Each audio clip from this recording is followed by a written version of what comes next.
But there's something about Van Gogh's legacy which is much more important than his fathering this or that ism of modern art. Vincent's passionate belief was that people wouldn't just see his pictures, but feel the rush of life in them.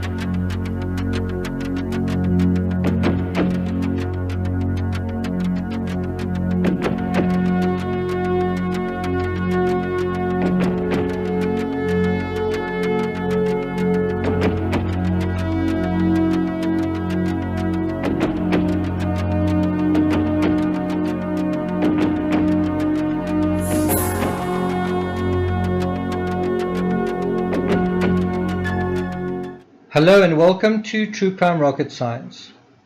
This is another episode just expanding on the narrative we've already set up on some of the myths surrounding the world famous artist Vincent van Gogh.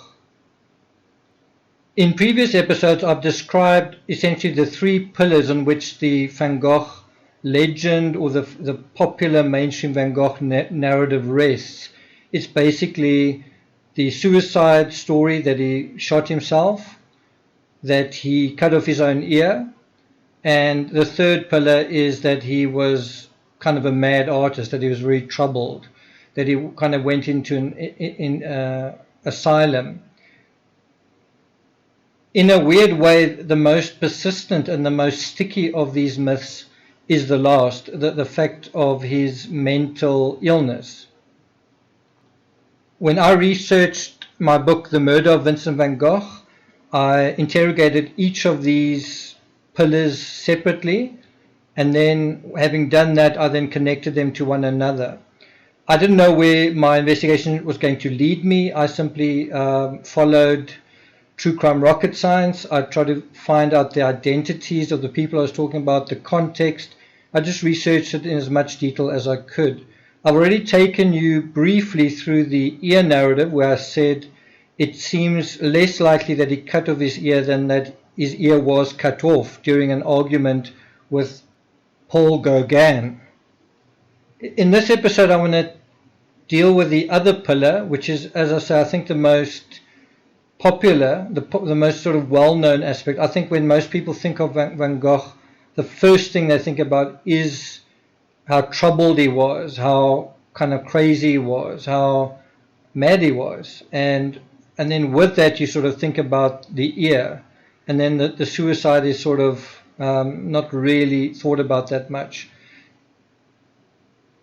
Now, when I spoke about the ear narrative, I referenced a pair of German art researchers that came up with their theory in 2009, which was widely reported.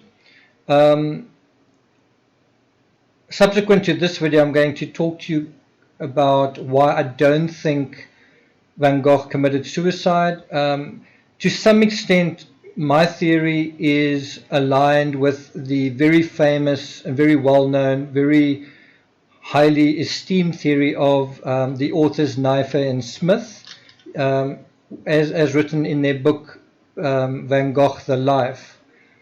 It's a very well written book, but although I agree with them that he didn't commit suicide, I don't agree that Van Gogh was shot by accident. I think it's the same silly approach to people who are totally unfamiliar with true crime or the criminal mind as you have with the ear incident. It's just a very amateurish attempt to understand something.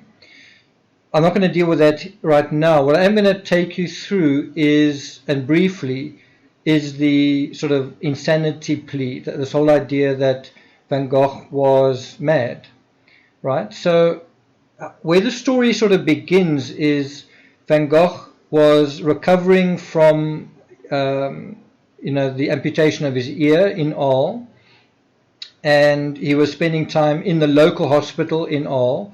And kind of while he was away from home, while he was convalescing in hospital, the townsfolk were starting to sort of agitate. They were starting to feel kind of not very happy with him, and they didn't want things to kind of go back to normal, in the sense of they didn't want him to just sort of go back home and then continue being in their little town. They kind of wanted him out. They wanted him out of their town. And so this was kind of brewing while he was sort of recovering. And of course, what he was sort of paying attention to, he was writing letters, he was, talking to his doctors, I guess he was talking to the police as well. And then he was also painting those two famous self-portraits, which we looked at in the previous episode. To cut a long story short, when Van Gogh ultimately went home, he sort of found that a petition had been drawn up and the townsfolk had basically agreed that they didn't want him there, and there were quite a few signatures. I'm not going to go into this in a lot of detail. Bernadette Murphy did in her really good research in her book Van Gogh's Ear.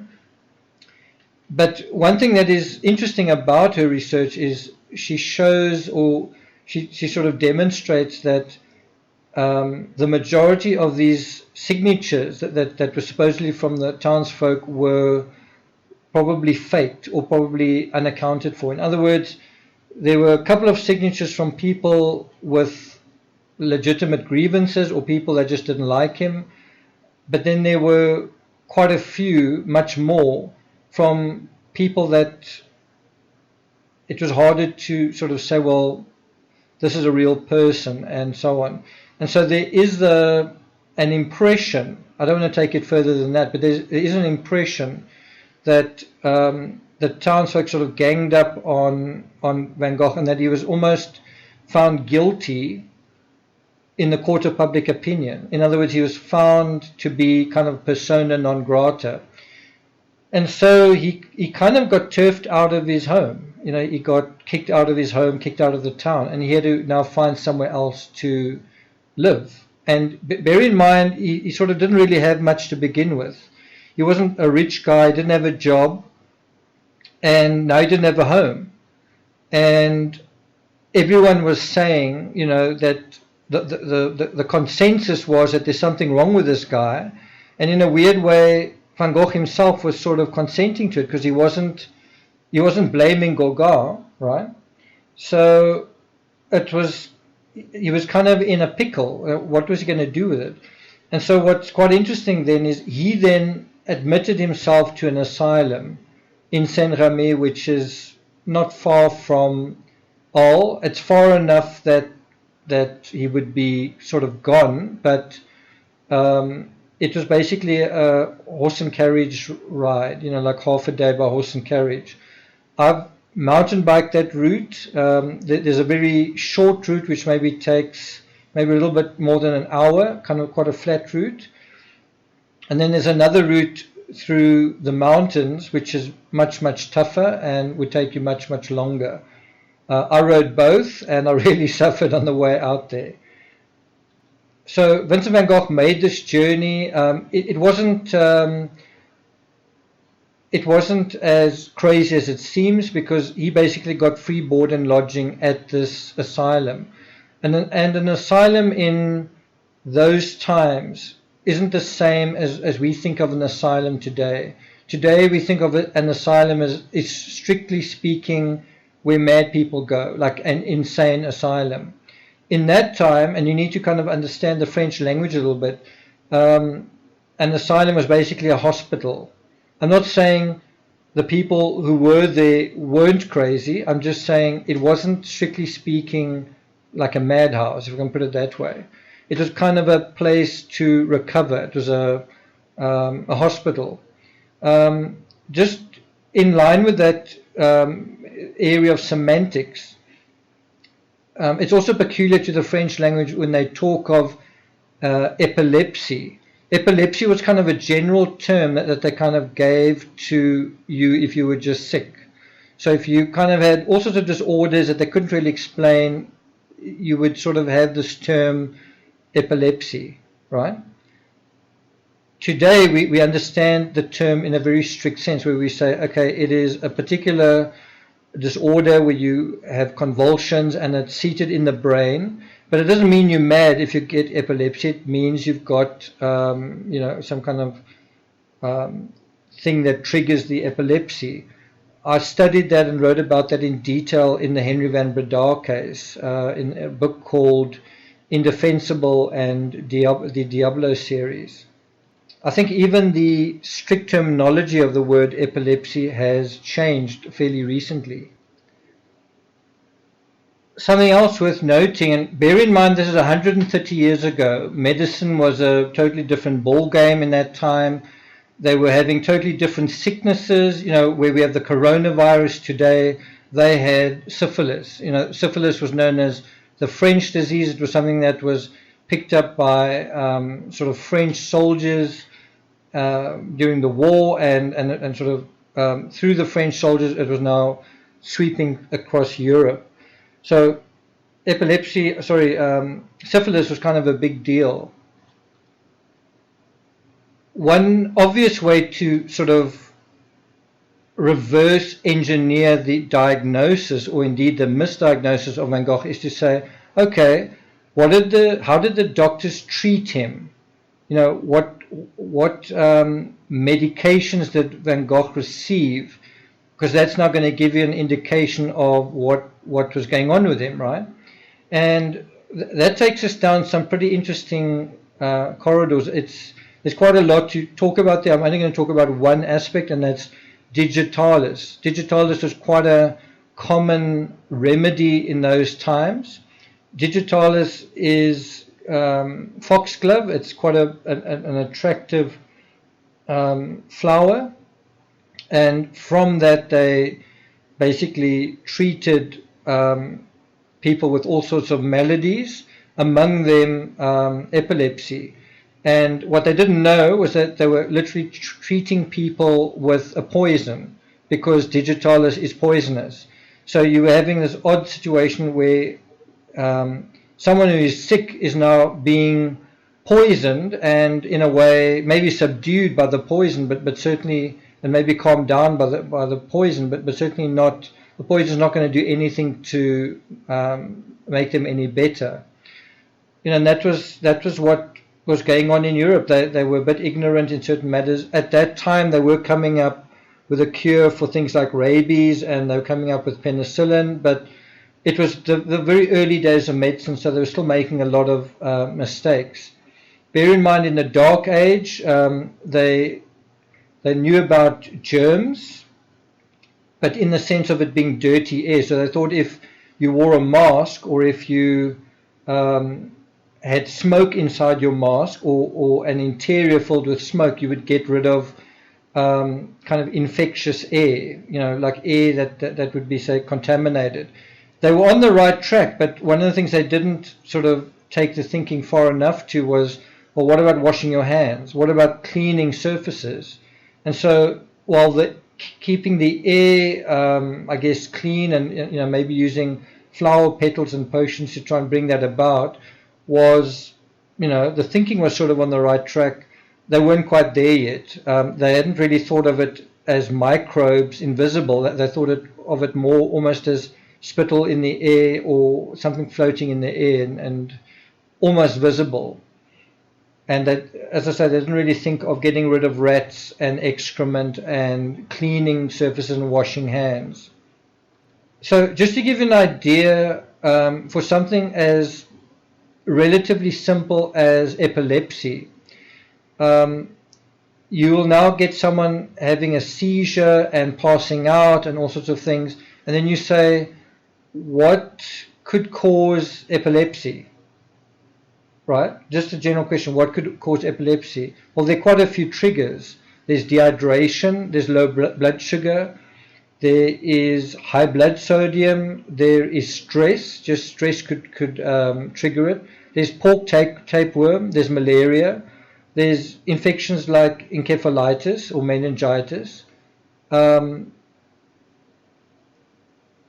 It can be brought about as a result of high blood pressure or hypertensive conditions, trauma, multiple sclerosis. So I don't want to make the claim here that Van Gogh was a picture of health. He wasn't. I don't want to give the impression that he was mentally, clean bill of health. He wasn't either. And you can imagine if you take any human being and you slice off their ear, tell him you can't say what happened, and then kick that person out of town, they are going to be in a world of psychological pain. Just a completely normal person. If you turn a person into a pariah and you cut off his ear, it's going to be a long process to try and heal psychologically from that kind of alienation. And bear in mind, he was pretty alienated to begin with. He was pretty lonely to begin with. So there's quite a long story about why he went the route that he did, why he felt, for example, he didn't oppose the public shaming that he got. He didn't sort of take the mayor to court and insist on staying in the town. He kind of left with his tail between his legs. And that's kind of a pattern with Van Gogh. He often left various places where he lived in kind of disgrace.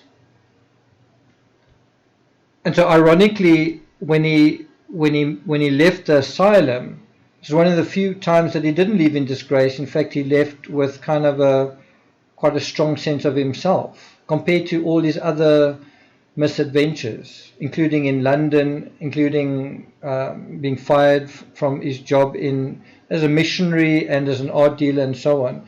He was also hard to live with when he lived with his parents. When he moved back in with his parents, he also left there in disgrace. When he lived with other family members, he sort of preyed on his cousin, and there was more disgrace there. But if we're asking the question about madness, then I think, just to provide some perspective here, and I think this is going to shock a lot of people, between Vincent van Gogh and his brother Theo, I personally would say that Theo was the most mad and went the most mad ultimately in his life. And when I say that, I'm talking about neurosyphilis. Neurosyphilis is a condition that, it's a bacterial condition that sort of eats, consumes the body, and if it gets far enough, if the consumption is allowed to spread far enough, it can actually start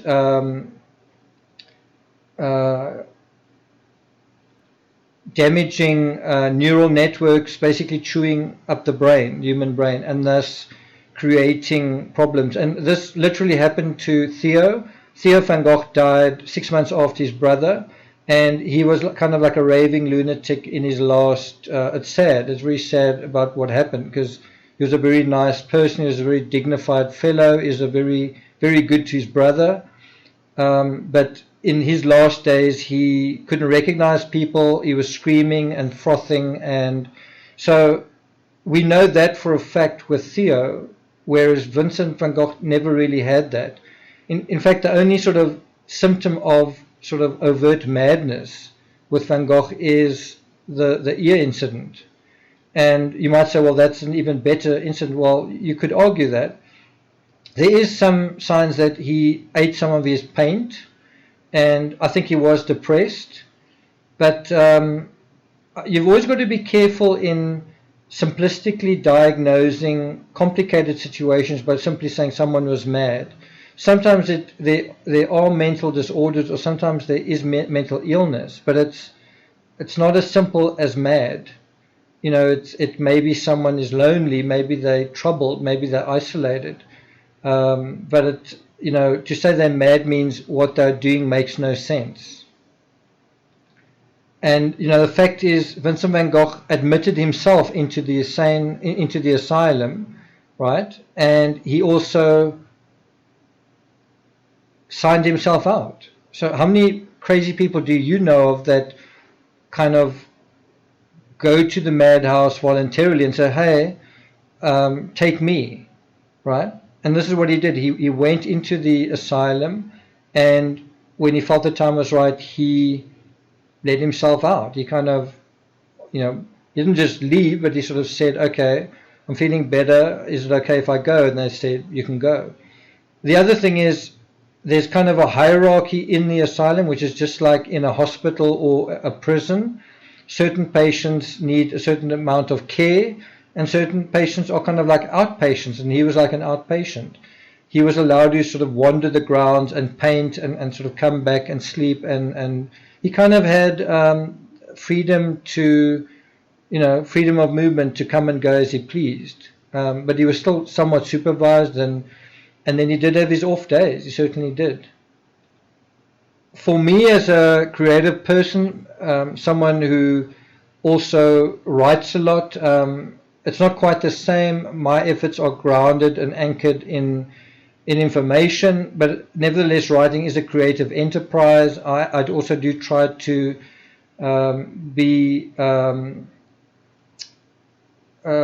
write compelling stories, and I think writing compelling stories is the same as painting a compelling picture. It is showing reality in a way that is visceral and true.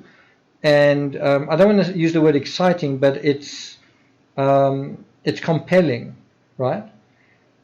And I think the same applies to true crime as with expressionism. You're trying to have a situation where it's very explicit what you're trying to say, something that is maybe hidden or obscure to some extent. You're trying to be very explicit about. And you can't really do that if you can't concentrate. You can't really do that if you are depressed. You can't really do that if you don't have mental clarity. And so one way to measure Van Gogh's lucidity is to look at his letters. One way to measure Van Gogh's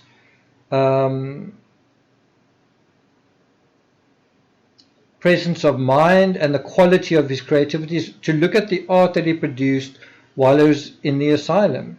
And personally, I think Starry Night is one of my favorite pictures, bar none. I like a lot of art. I particularly like that painting, and he painted that from the asylum. And if you look at the full spectrum of Van Gogh's art, he's got some beautiful works, some very vivid works, but that picture really stands apart as something truly beautiful, truly a moment in art. And I know what a lot of people will say. Well, he was only capable of painting that because he was mad. If he was sane, he wouldn't be able to paint that. I think it's the opposite. I think his seclusion and his confinement, I think the trials that he was going through crystallized his effort, crystallized his concentration, made him a better artist, and made him more of a stable person. And so in this quietude, he was able to concentrate and produce something really amazing. And I can say the same just in terms of, I've lived in different places around the world, and, when you have a situation of, I won't say incarceration, but where you are not disturbed by people, we have a moment to concentrate for extended periods of time. It allows you to dredge that deep wellspring of your own reservoirs of whatever you have, your capacities. And so I feel that's what he achieved. I can understand people who say no, that was him just waking up and being kind of on drugs or whatever. I understand that. I just don't agree. If you're not an artist or you're not a writer, you probably don't understand the amount of concentration it requires to string sentences together, to string colors and patterns and contrast in a way where it's sort of a symphony, kind of an orchestra. That takes, there are very few moments in your life where you're able to reach that really special flow that stands out, and you don't achieve that when you're mad or sort of unconscious in some way. You achieve it in the opposite, when you're in a state of enhanced consciousness and concentration. With Van Gogh, it's not a question that his art only speaks about his state of mind. We've also got his letters. We've not only got the quality of the art, but we've also got the quantity. So the amount of art over a period of a year is going to tell you how his health and mental health fluctuated. And also, we've also got letters, the many, many letters he wrote from the asylum, long letters, not short, sort of erratic sort of letters, long, cohesive letters, carefully thought out. And I think just the letters alone, if you just read the letters alone, there are no spelling mistakes. These are handwritten letters. There are no spelling mistakes. There's no logic failures. In some cases, there's some emotion, but overall, it's quite well considered. It's actually very well written, and arguably Van Gogh has become famous more through his letters than through his art. I don't think you should separate the two, but the story behind Van Gogh is largely why his art is so celebrated today. And that wouldn't be so if he was someone who couldn't think properly. I mean, as I say, his letters are really well executed. So I'm going to quickly take you through a letter he wrote on the 10th or 11th of February 1890. So almost exactly 130 years ago today. And it was a letter he wrote to Albert Aurier from Saint-Remy to Paris. It was an art critic, and it was the same day that he wrote a long letter to his brother Theo. I'm not going to talk about that letter here. I have analyzed it. It was written about on the same date to Theo, as I'm doing on Patreon. So that's on Patreon if you're interested.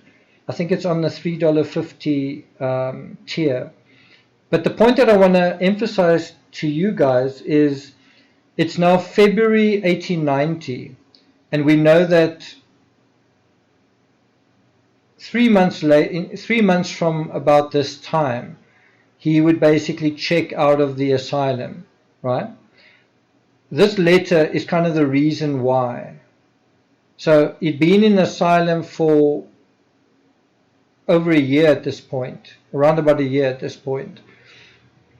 And he heard that a critic was praising his work, and he suddenly got a lust for life. He really wanted to get out, and he wanted to and he wanted to be back in the art scene, and he sort of felt like he was back in the art scene. And I can tell you one 5-star review for me, even though I've written so many books, makes my day. Obviously, when you have someone who's a journalist or someone, a true crime luminary saying, wow, true crime rocket science is awesome, that is going to kind of make your year. It's very validating. And it's very important to have that validation. It's going to help your credibility. It's going to help you with your career. It's going to help your work sell. And bear in mind, like Van Gogh, my salary depends on people buying books. And so same way that sentiment changes, so my income changes. So people think I'm awesome, I make more money. And if people think I'm a miserable shit, I make no money, right? And the same applied to Van Gogh. And that's why this letter, the positive critique that Aurier wrote about him was such a shot in the arm. It was like, just a year ago, a whole town were up in arms, supposedly kicking him out, and he was a pariah. And now someone in Paris was saying, guys, this guy can paint. And so this was really something that was encouraging to him from a very low place, from a place of utter humility. And so this is the letter that Van Gogh wrote in response. I'm not going to read the whole letter, but I'll put a link in the description so that you can. I'm just going to read extracts from the letter. And what I want you to concentrate on is just the quality and clear-mindedness of the prose. Dear Monsieur Aurier, thank you very much for your article in the Mercure de France, which surprised me a good deal. I admire it very much as a work of art in itself. It seems to me that you paint with words. In fact, I encounter my canvases anew in your article, but better than they are in reality, richer, more meaningful. Reflecting, however, that what you say would be more relevant to others than to myself, I feel uneasy. Right, and so after getting off to a cracking start in his letter, Van Gogh then talks about Monticelli, and he kind of criticizes the critic, kind of saying, you know, you must go and have a look at Monticelli. Maybe you've confused my art with his, blah, blah, blah. And he talks quite a lot about that. He talks quite a lot about various scenes and a couple of other artists, including Delacroix and so on. And he sort of concludes by saying, Monticelli's artistic temperament seems to me exactly the same as that of the author, blah, blah, blah, and so on and so on. So, again, if you read this yourself, you'll find it very articulate. It's very articulate, and he knows what he wants to say. I'm not sure I agree with him disagreeing with the critic that's praised him, but, you know, Van Gogh is Van Gogh. So, continuing, he says, anyway, what I'm trying to say is that things seem to have mistakenly become attached to my name that you would do better to link to Monticelli, to whom I owe so much. I also owe a great deal to Paul Gogh, with whom I worked for several months in Arles, and whom, moreover, I already knew in Paris. Gogh, that curious artist, that strange individual, whose demeanour and look vaguely recall Rembrandt's portrait of a man at the Galerie Lacaze, that friend who likes to make one feel that a good picture should be equivalent to a good deed. Not that he says so, but it is in fact difficult to be much in his company without being mindful of a certain moral responsibility. Now you must bear in mind the guy that is writing this has lost his ear, and he's writing about the guy that he lived with when he lost his ear, and he calls him a curious artist, a strange individual. He talks about his demeanor, he talks about good deeds and so on, moral responsibility. It's kind of cryptic. I don't want to go into it too much, but Van Gogh did seem kind of obsessed with Gogh. I mean, he did definitely seem very, I don't know, he was always thinking about him. He was always thinking about Gogh. He was always, even in his letter to Theo, that he wrote the same day as this letter was attached to the letter to his brother, and he asked his brother to deliver this letter to Aurier, right, the art critic. But in his letter to his brother, there's also a lot of information about Gogh and commentary about what he's doing in his exhibitions in Denmark, and should they start a studio in Antwerp, and so on. So Gogh is very much on Vincent's mind, even though he last saw him over a year previously and lost his ear at that time. So, to come back to the letter, he says, a few days before we parted company, now he's talking about that famous parting with Gogh from the Yellow House, when Gogh left Arles for Paris. He says, when my illness forced me to go into an asylum, I tried to paint his empty place. And he's talking about the chair. So he's saying, a few days before they left each other, he painted what he called his empty place, and that refers to Gogh. This is kind of a bit misleading because Van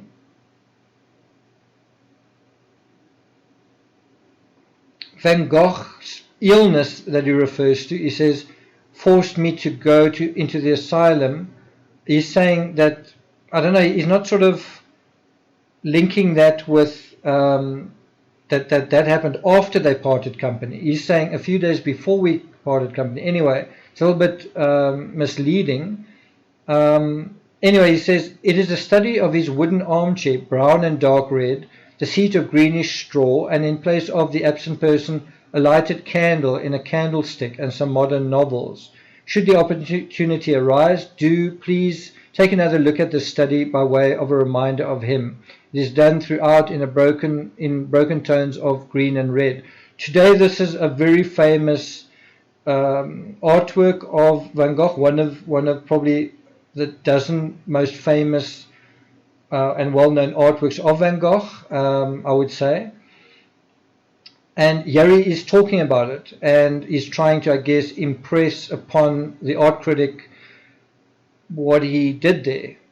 And he describes it, and he sort of is saying that he painted this chair in the place of the absent person. And he did it as a reminder of him as well. So it's quite interesting seeing it from that perspective. Then he adds, you may realize now that your article would have been fairer, and it seems to me consequently more powerful, if when dealing with the question of the nature of tropical painting and the question of color, you had, before speaking of me, done justice to Gogh and Monticelli.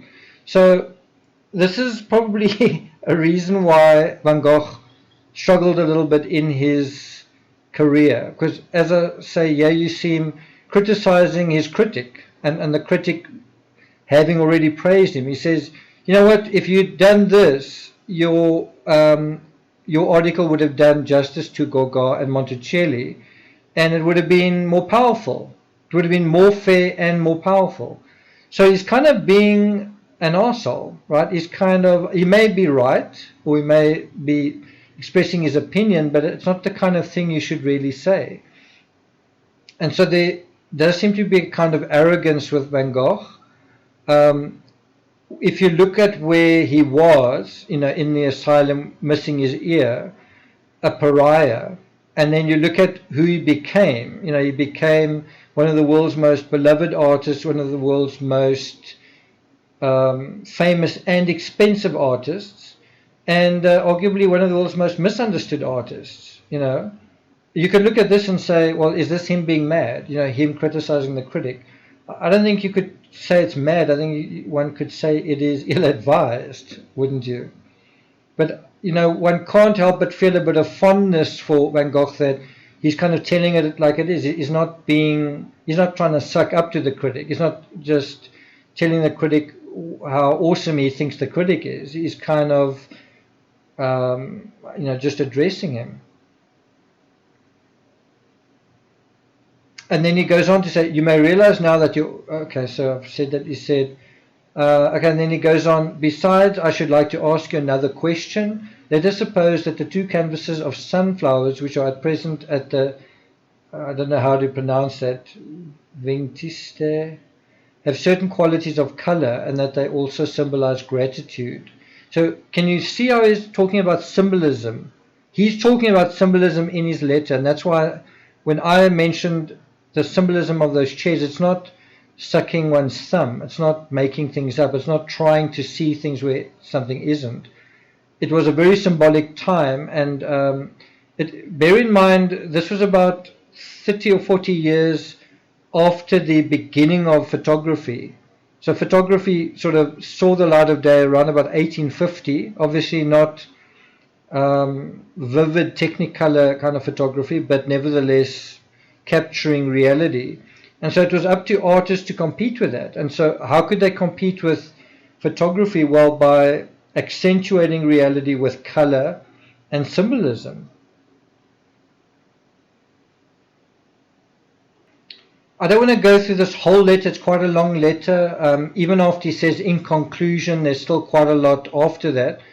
He does say, in conclusion, I confess I do not understand why you should vilify Meissonier. I'm not sure if I'm pronouncing that, but this is another criticism where he says, I don't know why you praised me and you're vilifying this guy. He said, I may have been from the excellent Mauve that I have inherited a boundless admiration. Mauve was tireless. So he's kind of giving this critic an art lesson, and it's quite funny.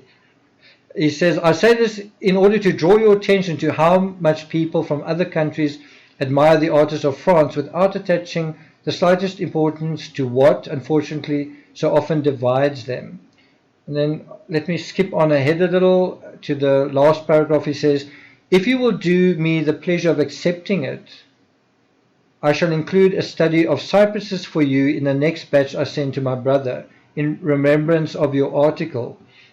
So whatever you may say about Van Gogh being impolite, not having social graces, being a bit too on the chin, what does he do as a gesture of thanks to the critic? He promises to send him a painting. And I think at that point he's waiting for it to dry. I believe in the letter to Theo he said the painting's done, but he needs to wait for it to dry, something like that. And he says here, I'm still working on it at the moment as I want to put a small figure into it. And then he adds, the cypress is so characteristic of the Provence landscape, you will feel it and say, even the color black.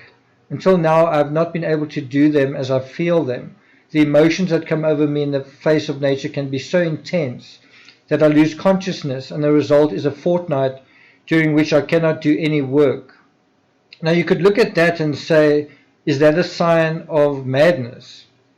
Is it a sign of madness that he is so intensely connected to his executions that he passes out? And this is also where you can say, could it be epilepsy? Is he losing consciousness because the stress, this, what can one call it? This excitement is triggering, epilepsy. And that's well known in epileptics. Epileptics that get too excited will have an epileptic fit. Epileptics who drink alcohol can get epileptic fits. Epileptics who drive cars that find themselves suddenly in a stressful situation can get epileptic fits. That's why they're not allowed to drive cars. But in any event, this is how he describes what's happening to him.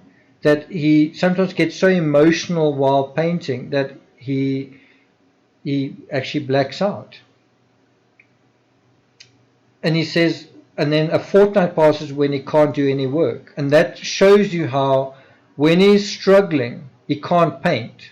It's when he's recovered, that's when he can paint. And that's why I say, look at Starry Night as the work of a sane man, not a madman. Look at the work of that as someone in tune with the stars. I mean, that is such a good example of him looking at the night sky, the stars, and seeing them wheeling and spinning and singing, just seeing that whole orchestra and just overcome by the magic, you know what I mean?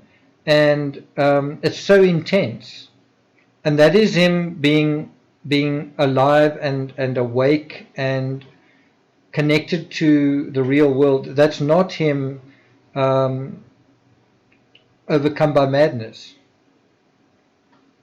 And then he signs off saying, however, before leaving here, I mean to have one more try at tackling the cypresses. The study I intend for you represents a group of them in the corner of a wheat field during the Mistral on a summer's day. So he's talking about on a day that the wind was blowing really powerfully. That's when he painted these wheat fields and cypresses. And I can tell you, on the day that I cycled to Saint-Rémy, the wind blowed like a monster. It was really incredible headwind. I couldn't believe it. I've done triathlons and I've done bicycle races and I've experienced some strong winds. This was up there with the best of them, with the strongest of them. It was a very, very tough day. Just getting that short distance, relatively short distance to Saint-Rémy, and it took a lot out of me. I mean, by the time I got there, I was spent. I was really exhausted. Mostly because of the wind, riding uphill, but also against the wind. So that also gives you an indication of Van Gogh's sturdiness, that he could go out, even if a strong wind was blowing. Maybe it would blow away his canvas or blow over his chair or whatever, but he was strong enough and motivated enough that he would go out in those conditions and get the work done. And that's really impressive to me. That's going out into a physical environment and being there and executing on maybe a surface that might even be wobbling a little bit in a strong wind. It just shows you what a determined and special character he was, right? And he's talking about leaving the asylum in February, and we know that he did leave the asylum 3 months later.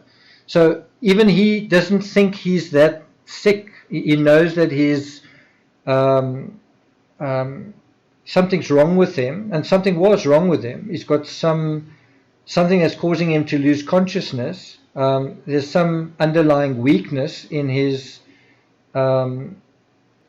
system, but I'm not sure if that's so much a weakness of the mind as of the body or of his immune system. And that's something we can talk about in further detail later on. So he talks about a kind of black note in the shifting blue of the flowing wide sky, with the vermilion of the poppies contrasting with the note of black. You will see that it forms something like the combination of tones found in those agreeable Scottish tartans of green, blue, red, yellow, and black, which seemed so charming to you and to me at the time, and which, alas, we hardly see any more these days. This kind of harkens to Van Gogh's time when he lived with his parents, and he was also kind of trying to rehabilitate himself and his reputation, and he kind of got to know the weavers, people who were weaving fabrics, and that was where he appreciated the contrast kind of in patterns, in furniture upholstery and in certain textiles, when people would put certain colors next to one another for the contrast, for the patterns. And that was kind of where he picked up some of his appreciation for, contrast of light blue and yellow, for example, red and green. And so you can see just from the way he's just writing this letter that he's very detail oriented, he's got a good memory, he's got good acquisition, he can present his arguments very well, and he's not exhausted after writing. It's been quite exhausting just going through his letter, and I haven't even gone through the whole thing. But it just shows you what he has quite a strong mind. He's got quite a strong ability to express himself, and mad people don't. Mad people aren't able to make sense. They aren't able to stick to something and finish something. And he wasn't just writing one letter by hand, he was writing dozens and dozens and dozens while he was also painting. So he was industrious. He wasn't so much bedridden. He was productive, and he was possessed of kind of acute ability to see and think and reason and write and express himself. And then he signs off saying, "In the meantime, dear sir, please accept my grateful thanks for your article. If I come to Paris in the spring, I certainly shall not fail to thank you in person, Vincent van Gogh." And that is exactly what he did. He did go to Paris in the late spring, as I did, following in his footsteps. And so we can see here that whatever people may have thought of him, whatever reputation he had, whatever people thought about the ear, Vincent van Gogh himself thought at this time that he was either well or ready to be well. And I think that speaks volumes, doesn't it? Van Gogh writes quite a long postscript to this, which I'm not going to go into, but you can read it on your own time if you're interested. I will in due course put up some analysis of the movies that have been made about Vincent van Gogh, especially At Eternity's Gate, and the one about Gogh, his trip to Tahiti. So I'll do that in due course. That's just really a light getting to know these characters, but I think it's quite important that we become more familiar, just in the same way we did with the Lifetime movie and Chris Watts, with the mainstream view of these two people. And then I'm also going to give you what I think is the actual version. So you're going to get the basic view of who these people are, which is, let's say, 50 or 60% accurate. But then there's going to be a section that I disagree with, and that I don't think history necessarily represents the way the public think about it. One thing I can tell you right now that is interesting in At Eternity's Gate, and the name of the movie comes from a painting Vincent van Gogh did, you can Google it, where this guy's got his head in his hands in front of the fire, and it's sort of showing distress, like psychological distress. And just the name of that movie is trying to communicate, this is the story about a guy who was psychologically distressed. I don't think that is the story of Van Gogh at all. I think he had a tragic life and a tragic end, but I think it's about something else, personally. I think Lust for Life is a better title.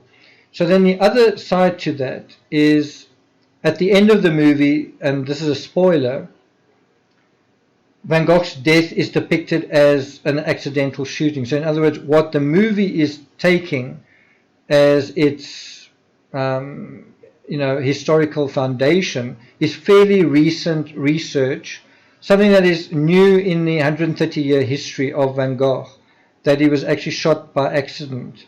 And so that is a rewriting of history already in the ending of this movie. I don't think it's accurate.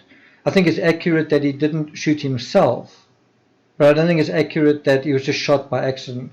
People don't just get shot by accident. Accidents don't just happen.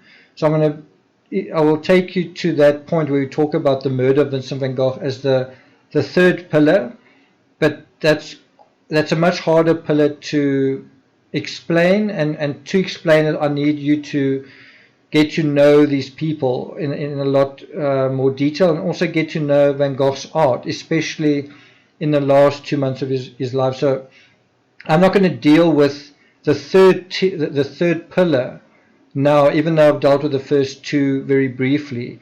I want to deal with that third pillar right at the end of July, close to the anniversary of his death. And hopefully by then you will be on board anyway with the kind of person that he is. I think I've already demonstrated just through this letter that he doesn't come across as mentally ill or bitter or raving or crazy. He comes across as quite clear-minded, clear-headed, good-hearted, if a little bit difficult. You can see he's a little bit of a difficult character, even to people who are nice to him. He's a little bit of a acquired taste. But I think that's what we like about Van Gogh and what we like about his art. It's different, it's individual, it's intense, right? So I'm not going to take this any further. What I am going to do, possibly later today or tomorrow, I still want to talk to those following the Watts case about Thrive and how big a role Thrive played in that crime. I still want to address that. I thought it was going to be addressed in the Lifetime movie, but it was really just glossed over. The treatment Lifetime gave to that aspect was absolutely just veneer, just basically acknowledging that Shanann was on social media a lot and Chris Watts used Thrive, nothing really further than that. When I was certainly led to believe that they were going to make quite a strong case about it. So since they haven't done that, I'm going to sort of do it. I'm going to talk about the size of the Thrive puzzle piece, right? And another thing I want to do, but I'd also like to hear your comments on this, is talk about the Oscar Pistorius case. Tomorrow is Valentine's Day, the 7-year anniversary of the murder of Reeva Steenkamp. And I've written quite a few books about that. It's a case very personal to me, so I do want to share some things about it. I have put some things on Patreon already, but if you guys would like me to talk about it to you guys, just talking about how because that's the case that got me started on true crime 7 years ago. So if you guys are interested in that story, let me know. Thank you for listening, and I'll speak to you guys next time.